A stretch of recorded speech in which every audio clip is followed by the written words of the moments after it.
Hey everyone, welcome to the INSIDEWAG podcast. I am Josh. And I'm Chris.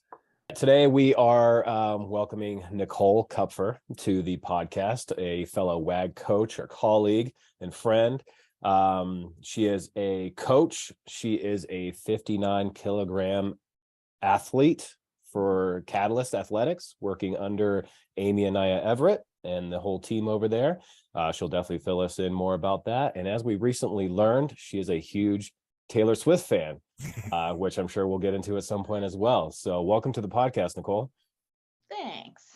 And how are you doing today? I'm good. Yep, I'm good. Went to a concert last night, a little tired, but I'm good. I'm happy to be here. Awesome. Excellent. So you reserved your voice for today's episode? I did my best. Yeah. That's what she said last night. She's, I can't sing too much tonight. I have a big podcast to do tomorrow. Mhm. Can't have it. Can't have it. Great. Appreciate you preserving it for the quality and yeah. All right. So where are you from, Nicole? And who do you live with? Like, who's in your world? Yep. So I'm from Auburn, Washington, which is about 30 minutes south of Seattle. And I live about 5 minutes from my parents with my husband and my dog. I have a black lab named Adrian, and my husband's Brian. I've grown up in this area my whole life and still live around here. Right on. How long have you been married for? A little over 5 years. Oh, that's great. How'd you guys meet? We've actually gone together or to school together since middle school. Wow. We didn't know each other. He's 2 grades older than me. And But then same schools and everything. Yeah. And I knew who he was in high school because he was into sports and like, oh, who's that guy? And I was working at a coffee stand and he was working at Les Schwab Tires, and our bosses at the time were married. And so we met that way. Wow, that's the connection, huh? Yep. Does he lift weights too? Yes, he's done one Olympic weightlifting competition. He is a competitive mountain biker. Oh, right on. But I convinced him to go snowboarding with me in January, and he crashed and tore his rotator cuff. Oh no. So he's on the mend. He's like back to lifting, and he's actually like getting really into shooting and like thinking about doing the tactical games. Yeah. Definitely into fitness, not competitive weightlifting like me though. Gotcha. And probably no longer snowboarding. No, and I will never force him to do anything ever. Lessons have been learned. Yeah. Yes. Did he enjoy it before the injury, at least? Yeah. Yeah. It was fun. And he was a trooper. He got back up and did another run when it happened because he didn't want to ruin the day, but he knew like something's not right. Wow. Yeah, what a champ. For real. Yeah. So, kind of going back to the weightlifting thing, let's see here. How long have you been weightlifting for? Yeah, we'll start there. Like, how did you get into the sport, and how long have you been doing it for? Yeah. So, I grew up with a dad he was a competitive bodybuilder. So that was just like a normal thing in my life, like lifting weights as a kid. And then I did figure competitions at bodybuilding shows for about 3 years, and I got super sick of the dieting and the cutting for it. Yeah. And so after my last competition, I tried out CrossFit, and like most people, I did one class and I was like, this is my thing. I'm never leaving this head. Right. And then I probably 4 years in or so, I just always liked the weightlifting portion better. I moved to a gym that had a lot of Olympic weightlifters and was more focused on weightlifting. And then I started only weightlifting, like following a strict weightlifting program, like end of 2018. So that's what I've been doing since then. Right on. So Yeah. 2018 you started getting really serious about your lifting. So Yeah. when was your first competition? I did a local one a little bit earlier that year, but end of 2000 weightlifting was my first national competition. So I qualified for American Open finals pretty quickly, and it was at that point where I was like, okay, I'm all right at this. Maybe I should like fully commit to this. Gotcha. So Cool. yeah. So how did you come upon getting involved with like Catalyst and Amy and that whole crew, and how long has that been? And what has that done for your Olympic weightlifting experience? So I was looking, I needed a new coach like mid 2019. And I actually messaged Adi and was like, Adi, I want to talk to Amy, but I don't want to DM her like everyone else. Sure. Yeah. what should I do? And I feel so fortunate. Adi basically just put Amy and I on a text together and was like, Amy, meet Nicole, Nicole, meet Amy. And Amy and I talked and decided to do kind of like a trial period to see like how we worked together, like if I liked her, she liked me, how things went. And so I ended up going down for a camp about 2 months in and met some of the girls on the team and met Amy and Greg in person. And like before I left that weekend, Amy's like, okay, we want you on the team. Like, Wow. and it was like a good fit. We all just like got along. And so that's when I like officially went on there. But I mean the team's great. I've never been like in all my activities I've done, I've never been around a more like truly like supportive group of teammates. And like, you know, we go to these camps and we spend a week nonstop together, and it kind of reminds me of like the dating shows where, you know, it's like super intense because they're spending all this time together and they're engaged after like a week, and like like you're like, you guys are crazy, but it's like when you're spending that much like dedicated time together, you just like really get to know each other. Sure.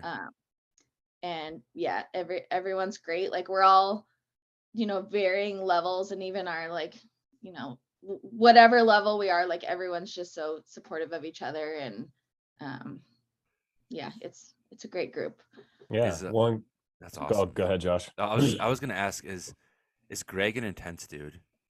He seems like an intense dude. Like I love his stuff, like like his interviews, and every time I listen to him, I'm like, dude, this guy just is like, I wonder if he's like that all the time. You know, he's like I would say, like, I know a lot of people can be like intimidated by him. But he's like so nice in person, really not like super intense. He's always like making jokes and joking around, and like so patient. I mean, he has a team of pretty much all women and is like so patient with all of us. And like at a competition, because they'll both help coach us if they can. You know, Amy will be like counting for me, and Greg's like telling jokes to like keep me calm. And awesome. I love that. That's cool. That's cool. Yeah. A true team effort. Yeah. If he, Greg, if you're listening to this, please don't beat me up. I would love to tell jokes with you. We would get along really well. Just want to get that out there. Yeah. Well, that's fun. And then it's got to be cool being around a group of people who have been kind of handpicked, right, in a way by Amy and Greg, and to be part of a high caliber athletes like that and be around that. So not only do you have the support, but you've also got the push of these athletes who aren't just kind of like casually into weightlifting. Like they are trying to hit that next level, push each other. So I'm sure that had to change your outlook on Olympic weightlifting in another way, like transform your perspective of that too, I'm sure. Yeah, it's like I think like when you're really into like any sport or any activity, like, you know, I have friendships outside of lifting, but it can be hard to like maintain those just because like, you know, I go to sleep at a certain time, I eat a certain way. I can be pretty selfish like when I'm lifting.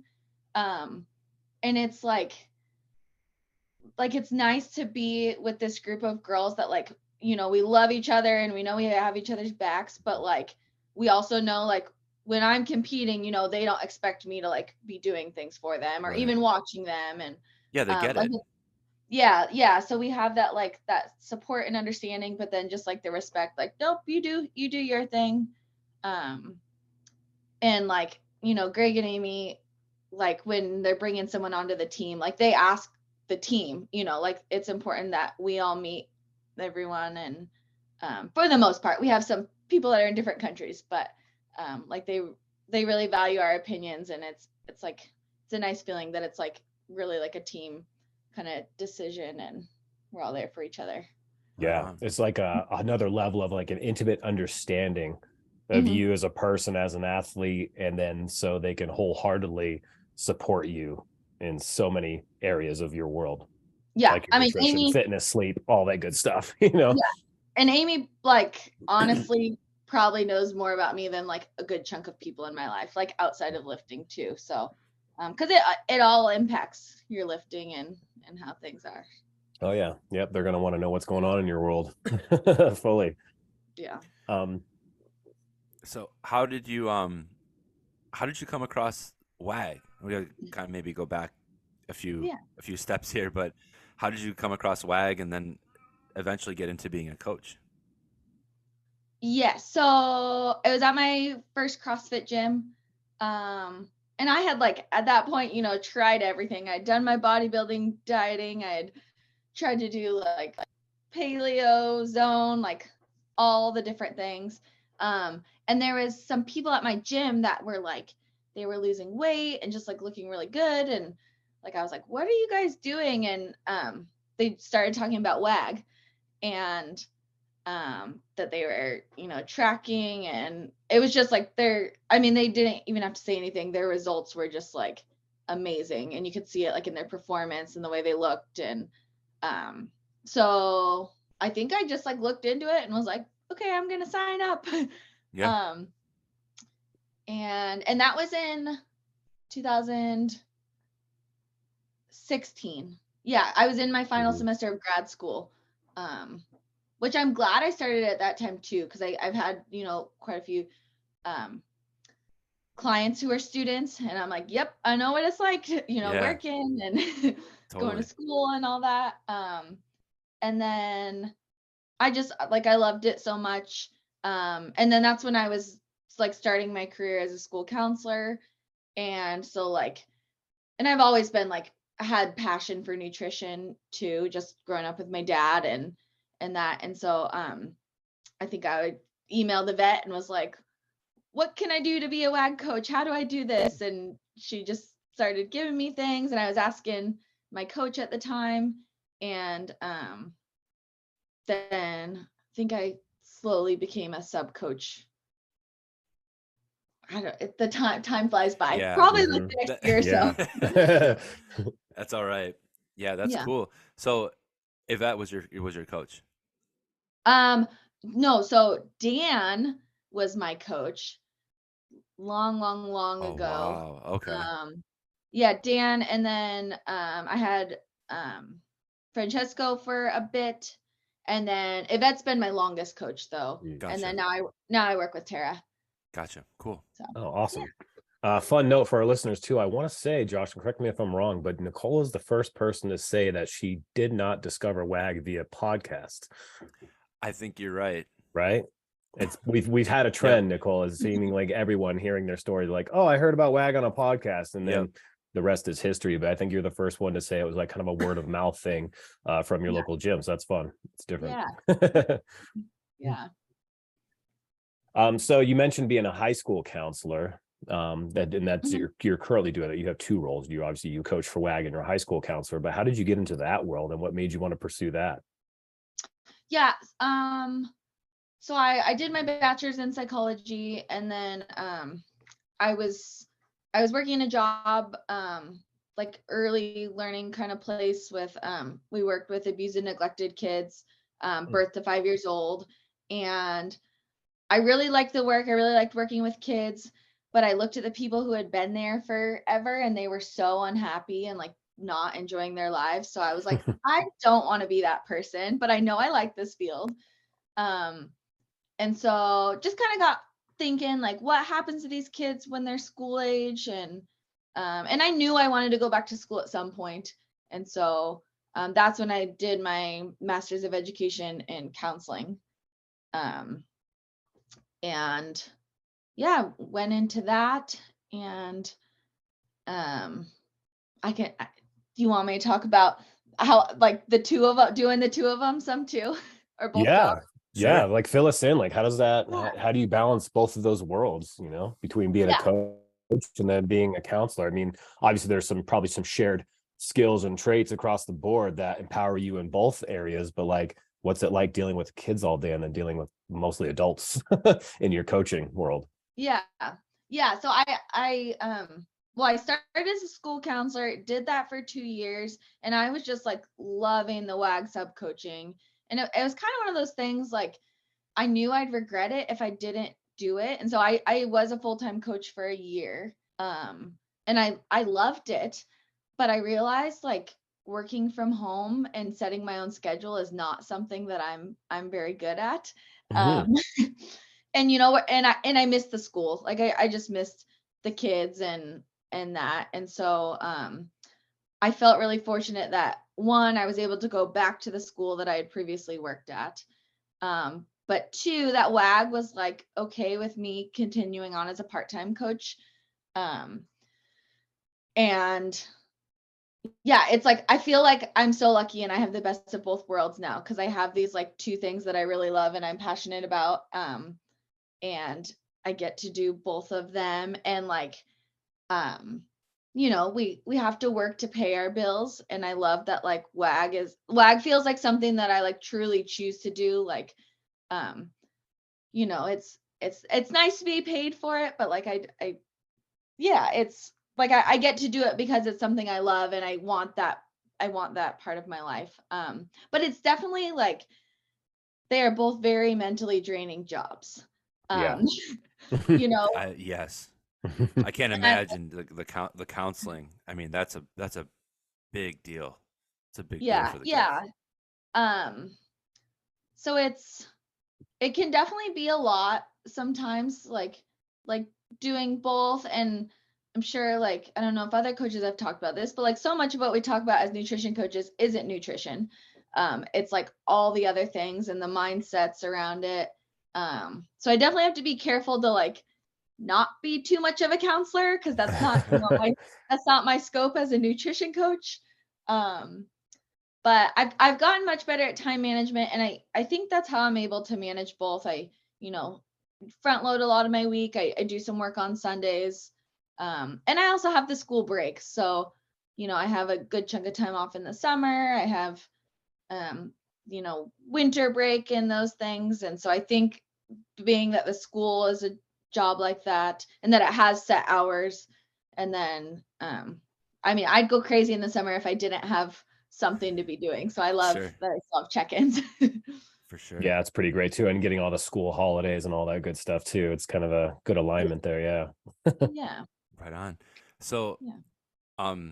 what's one of your most like your proudest moments or like your biggest accomplishments or accomplishments as a WAG coach?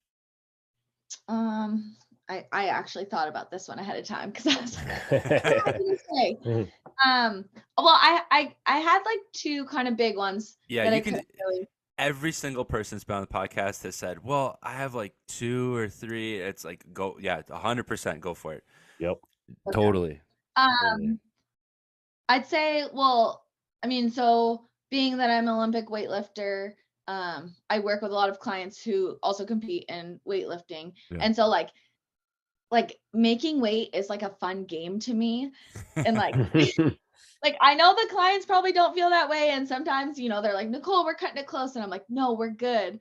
But so like every time a client successfully makes weight, it's like I love that. And I feel like I learn something new each time because everyone's like body responds a little differently.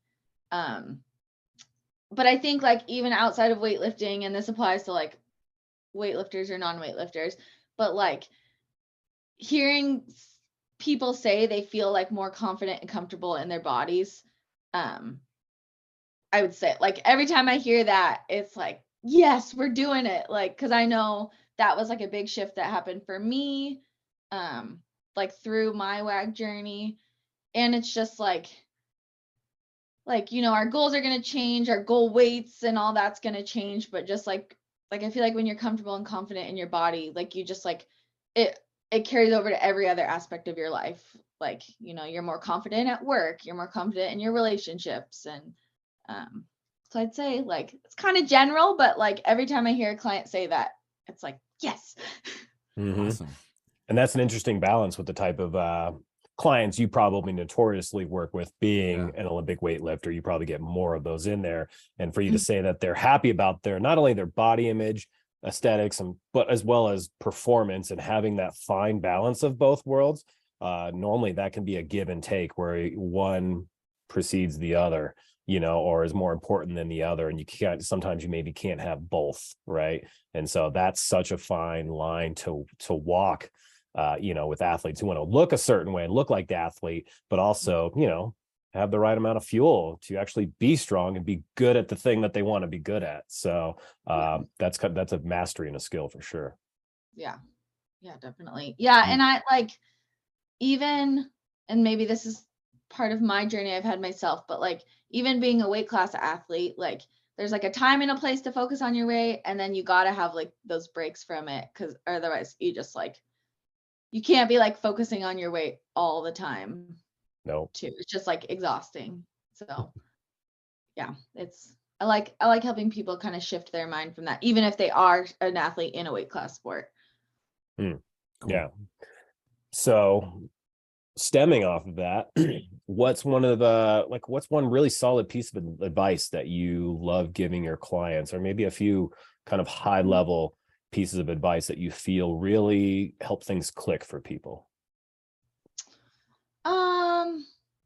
I'd say like, I mean, a real high level one is just like constantly reminding people that like we aren't aiming for perfection.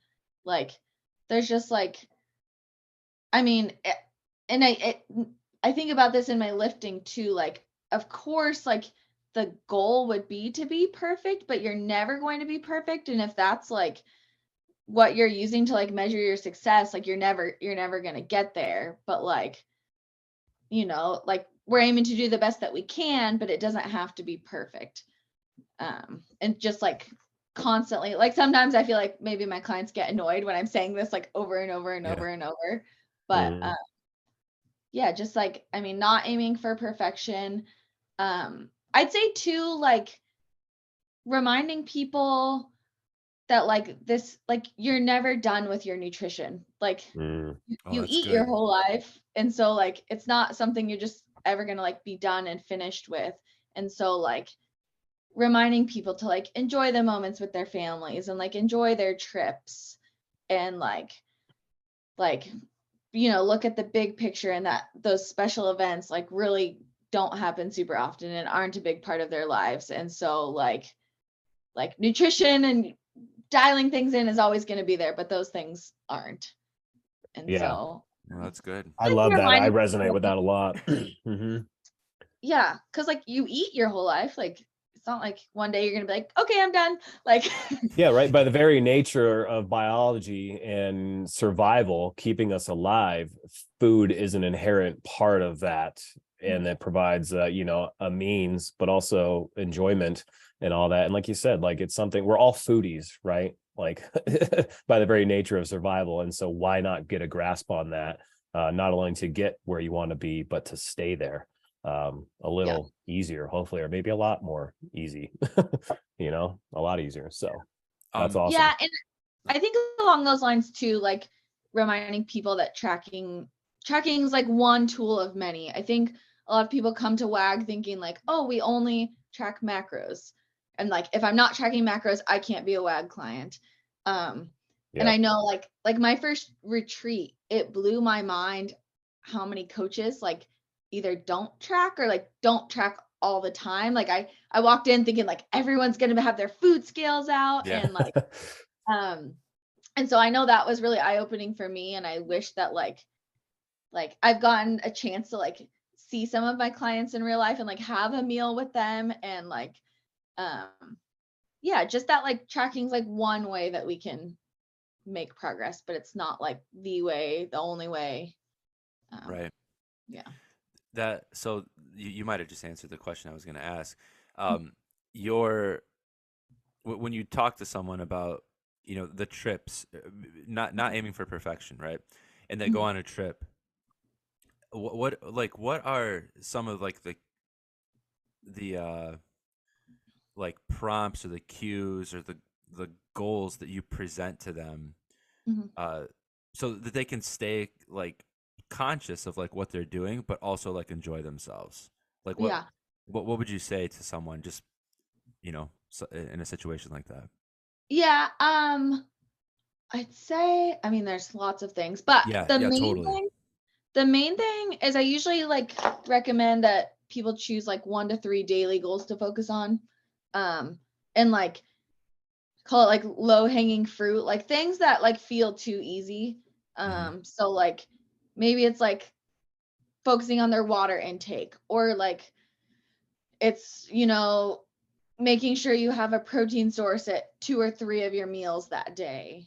Um, like, and it kind of depends on the person and like Sure. what we're working on, or like maybe it's like having fruit and veggies at 3 of their meals while they're traveling, or having deciding ahead of time how many drinks they'll have when they know they're going to be like out in Right. social things. And then I just tell them like anything more than that's an added bonus. Like, we're going to hit these things no matter what else you do. Like, you're successful if you do those things, and even if you don't, like, we'll try again the next day too. Right. um so that's I'd say. Like your approach, that's like your general like approach to it. Yeah. And Cool. of course it varies like depending on their goals. I really like to work with people ahead of time on like setting a clear goal for the trip too. So Yeah. like if your goal is to keep losing weight on your trip, like if you're gonna have to do more than that. Yeah.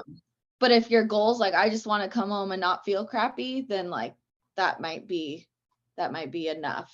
Sure. That's So good. doing Cool. that Cool. work ahead of time. Super solid advice. Yeah. So maybe this is what got mentioned at the beginning of the podcast, but maybe tell us something surprising, or maybe something that somebody doesn't know about you, or most would not know about you. Yes. Well, this got me thinking. I feel like a lot of the things I thought of were in my WAG bio. So this could be in like my like a bio somewhere about me.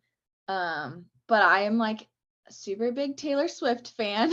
Like, been to every concert around here. She actually, do you want to hear a quick story about her? Yeah, of course. So this was, don't tell my husband, probably the best day of my life. But I was at a Taylor Swift concert, and we're kind of back, a bit back. We are not close. So she goes off stage. She's off for a little bit, probably like changing or whatever. The light comes on, and she's standing at the top of the aisle, like where we walk down to our row. Oh, And wow. so we're like freaking out. I'm there with 2 friends. She starts coming down, and we're right on the aisle. And so forgot to add this. We had her name painted on our faces because we got there super early. So I had Taylor That's on one great. cheek, Swift on the other, with sparkles and everything. So she walks down, sees her name painted on our faces, goes, "Oh my gosh, that's so pretty." And she took off bracelets that were on her wrist and gave them to us. And I Wow. bawled my eyes out like a baby for probably at least 10 minutes. So, and I mean, I was a big fan before that, but that was like such a cool story because she's so huge now. So. Yeah. Well, and such a rare interaction too. Just you were in the right place at the right time. Yeah. So I still have, it's like a little rhinestone bracelet that Taylor Swift gave me. And when was that? Oh What man, tour was it? How about that? it was the Yeah. Fearless. It was the Fearless tour. Oh, wow. So it was a while ago. Yeah, I think that was like her second, maybe third album. Gotcha. I was really hoping that you were like, oh, this is last week. No. Like you go with Taylor Swift on your face. I would love that if that was true. I But wish. it's a awesome story either way. Yeah. And Is that now suspended in a shadow box displayed on your wall with lights on it, or where do you keep this memento? No, it's actually just, I don't wear it, but it's in like my jewelry, like with the rest of my jewelry. Nice. Just like safe. Yeah. Safe. Yeah. There you Right. go. Yeah. Yeah. So Yeah, that's cool. I love hearing stories like that. Mm-hmm. That's yeah. cool. So I guess before we kind of sign off here, what someone if someone's listening to this and they're not with WAG, or maybe they're not doing any kind of nutrition program, or they're maybe not really paying attention to what they're eating. I mean, if you're listening to this podcast, I imagine you're probably in that sphere. You probably pay attention a little bit.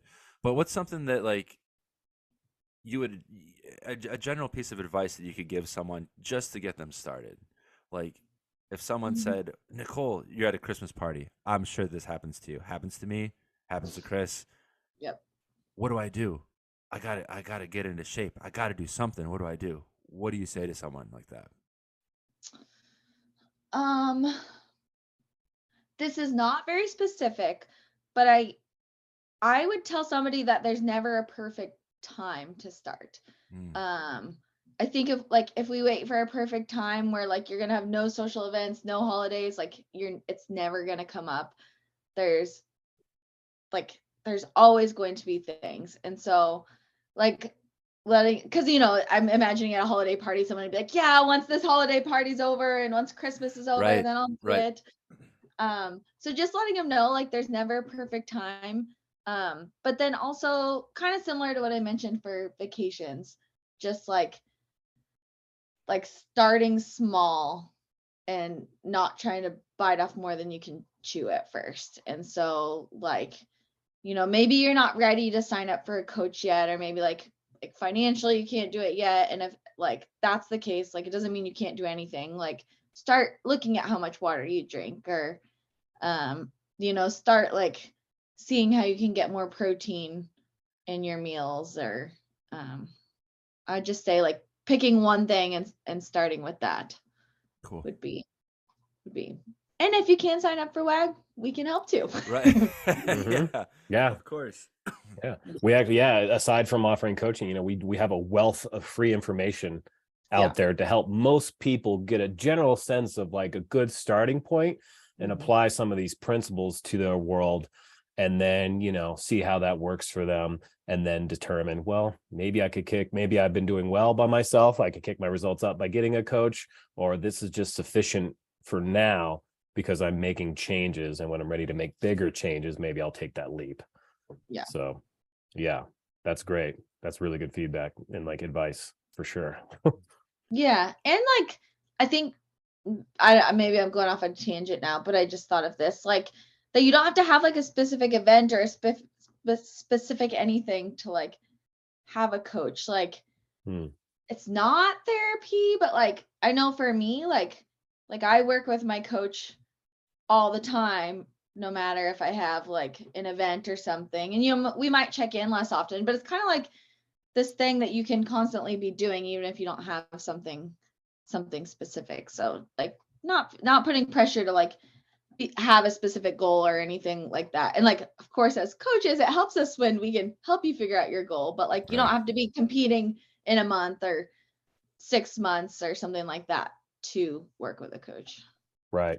You don't even need to be someone who even works out or wants to work out to be coached with your nutrition, which is the beautiful thing. And often a very common misconception, right? That just because I'm not a CrossFitter, I'm an Olympic weightlifter, like this wouldn't benefit me or apply to me. So, and it's like you said earlier in the podcast about coaching, it's so much more than nutrition. So in a way, it is like therapeutic. It is therapy because you've got somebody to bounce your voice off of and to be heard and to be seen and understood. And from that, you get a bit greater sense of yourself, and you've got somebody that's in your corner to like help you realize what you're capable of, and that's the beautiful thing about coaching. And coaches can benefit from coaching too. We need someone to be accountable to call us on our shit. Those things are important too. And we need it just as much as our clients, even more so because being in this position, if we're not taking care of ourselves, we're not going to be effective coaches either, you know? Yeah. Yeah. I like my weight cuts. I literally do whatever Tara tells me to do. I don't decide what I'm doing. I mean, and I know like I'll tell her things that I have found that work for me, but I just listen to her. Yeah. It's nice to let go of the reins and just be somebody else take the wheel, you know, like just tell me what to do and I'll do it. And it's relieving, you know? Sure. That's awesome. Yeah. So yeah, in closing here, where can people find you on the internet if they want to know more about you or give you a follow or anything like that? My Instagram is n_Celine. It's SAHLIN. I didn't legally change my last name, but that is my husband's last name. I changed it on Instagram. Okay. So, I think that's about it. I mean, I look on Facebook, not really on there too much, but Right on. Well, if you are listening to this and you are interested in nutrition coaching, please check out workingagainstgravity.com. You can work with Nicole or myself or Chris or anyone else that we have on our awesome coaching staff. And also, like Chris mentioned, check out our blogs. We put out a ton of content. We have a lot of resources that you can check out for free. And yeah, just give it a look. Follow us on Instagram. We have a Twitter account now, which is awesome. I love Twitter. And yeah, now we're on Mighty Networks. Yes. We're shifting over from Facebook to Mighty Networks. So check us out on Mighty Networks as well. So Nicole, thanks so much for coming on. Yeah, thanks for having me.